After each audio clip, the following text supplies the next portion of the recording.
நாமக்கல் மாவட்டம் பெரியகாடு பகுதியில் சாயப்பட்டறையில் இருந்து வெளியேறும் புகையினால் உடல்நல பாதிப்பு ஏற்படுவதாக சாலை மறியல் போராட்டத்தில் ஈடுபட முயன்றதால் பரபரப்பு ஏற்பட்டது.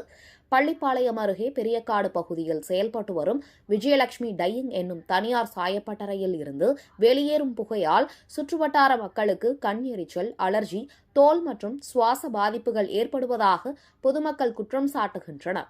இதுகுறித்து பலமுறை நிர்வாகத்துக்கும் சம்பந்தப்பட்ட துறைகளுக்கும் புகார் அளித்தும் நடவடிக்கை எடுக்கப்படவில்லை என கூறப்படுகிறது.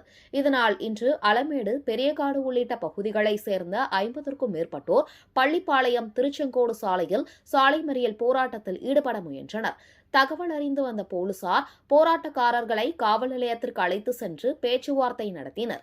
மேலும் சாய ஆலை உரிமையாளரை அழைத்து பொதுமக்கள் முன்னிலையில் பேச்சுவார்த்தை நடத்தப்பட்டதுடன் மாசு கட்டுப்பாட்டு வாரிய அதிகாரிகளுக்கு தகவல் அளிக்கப்பட்டது.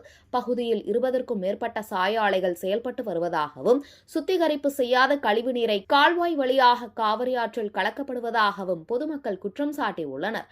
அரசு உடனடி நடவடிக்கை எடுக்க வேண்டும் என அவர்கள் கோரிக்கை விடுத்துள்ளனர். அதே பிஎஸ்கே நாங்கள் சரி பண்ணிக்கிறோம்னு சொல்லிட்டு போனார். இந்த நிமிஷம் வரைக்கும் சரி பண்ணல. பல உயிர்கள் மாண்டு இருக்குது. விஷவாயு மாதிரி கண் எரிச்சல் ஜாஸ்தி, நுரையீரல் தொண்டையெல்லாம் எரிச்சல் இருக்கு.